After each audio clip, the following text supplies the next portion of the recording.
This is He Knows His Sport, bringing you that heat and that fire. Man, all publicity is good publicity. I'm going to say that again. All publicity is good publicity. I see whatever the fart his name is, still can't keep my name out his mouth. That goes to show you something, man. When your enemy is frustrated, continue to irritate him. I'm going to say that again. When your enemy is frustrated, continue to irritate him. Cat is still fuming off of that Spence and Garcia fight, man. That's how you do it. I keep telling cats, man, you got to get these cats right up here.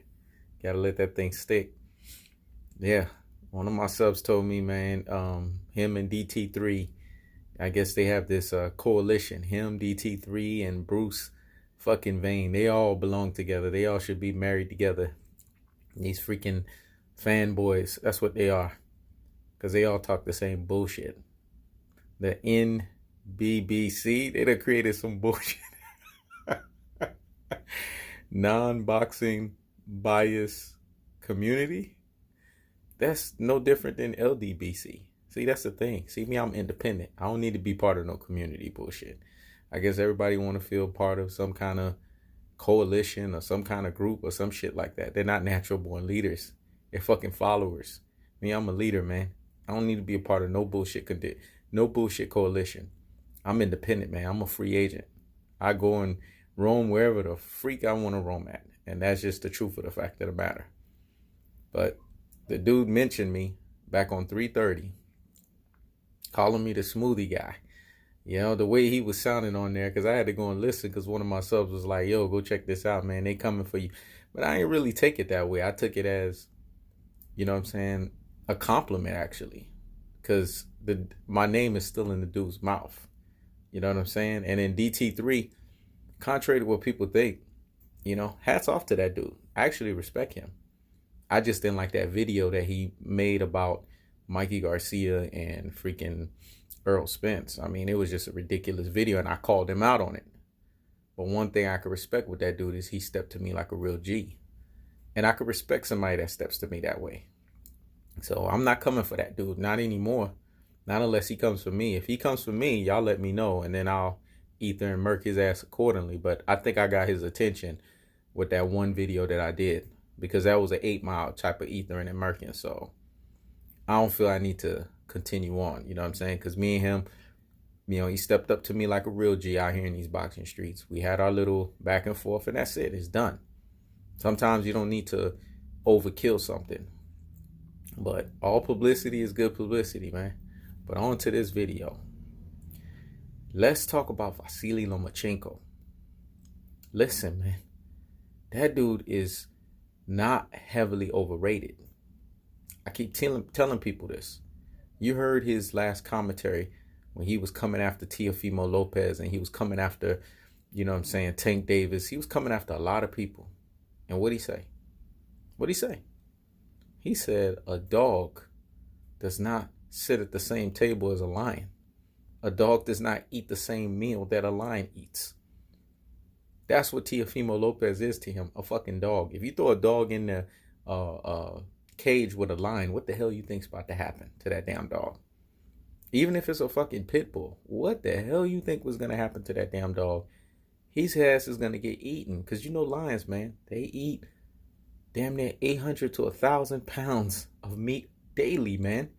That dog is fucking dog meat. And that's all Lopez was basically, I mean, that's all Vasilly Lomachenko was basically saying. Lopez would be dog meat. He has no fucking chance. Vasilly Lomachenko is the Matrix, man.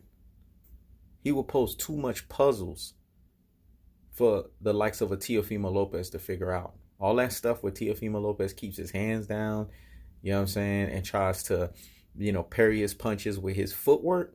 That shit ain't gonna work on Loma, man.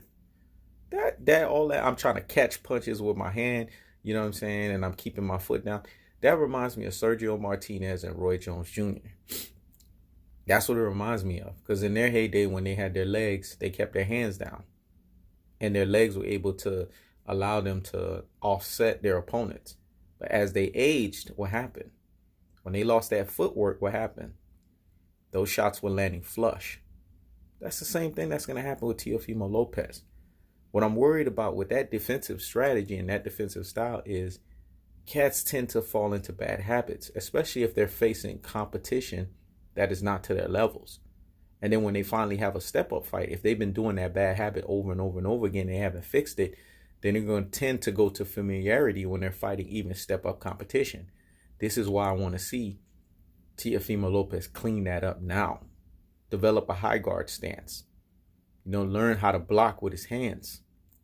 You know what I'm saying? I'm talking about have his hands up. Because that shit won't work against Tank Davis, man. That shit won't work against Lomachenko. They will expose him. They would knock his ass out for keeping his hands down. That you reach, I teach mentality. That's what they would do to him. While he's reaching, they would be teaching him. Because we know Teofimo Lopez will be straight tagging his ass. Because he's just as fast. Same thing with Tank Davis. So that's my take on it. And I know cats want to sit here and say, I'm still coming for Teofimo Lopez. No, I'm not, man. I'm just a truth teller, man. I come with cold-hearted, unadulterated, and cutthroat truths.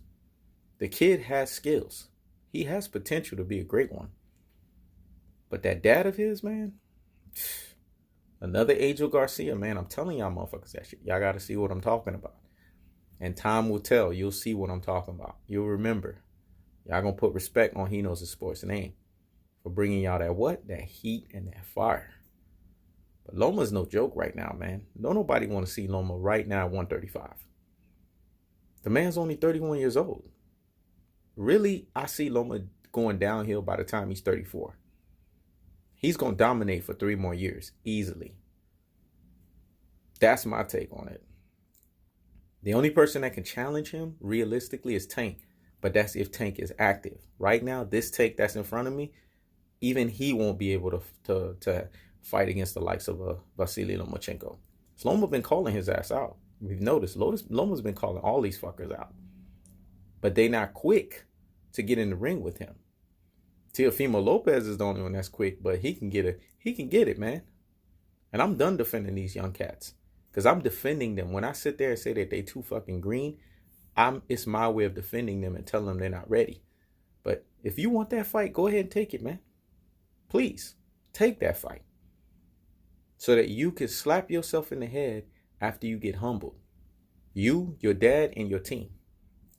They all can slap themselves in the head after your ass get humbled. Because that's what happens. That's what needs to happen. You need to get some humble pie. So that you know that your ass ain't ready for the likes of a Vasilly Lomachenko. The man is too good offensively and too good defensively. And a lot of people, when they look at that Salido fight, Salido beat Vasilly Lomachenko. But that was a Vasilly Lomachenko that was a lot less experienced. And when you really look at the tail of the tape, Salido did not really hurt Vasilly Lomachenko. Remember, Salido's a dirty-ass fighter, man. He'll throw any kind of awkward shot to try to throw at you to get you off your game. If y'all remember and y'all watched that fight, Salido had a low blow shot that he threw at Lomachenko. And I'm not taking away some of those awkward shots that landed. They landed. You know me. I'm gonna keep it real. I'm gonna keep it a buck. I'm gonna call it 100. And I'm gonna call a spade a what? A spade. Salido had shots that landed. There was some exposing to Lomachenko, but I felt that there was a combination of Lomachenko was still inexperienced at the professional level, and a lot of those shots did not fully land flush. You know what I'm saying? That's why he wasn't like fully and completely exposed in that fight. And I think he learned a lot. And ever since that fight, what has happened? Has he been exposed to that degree? No.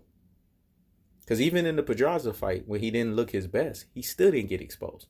He just didn't have a great performance.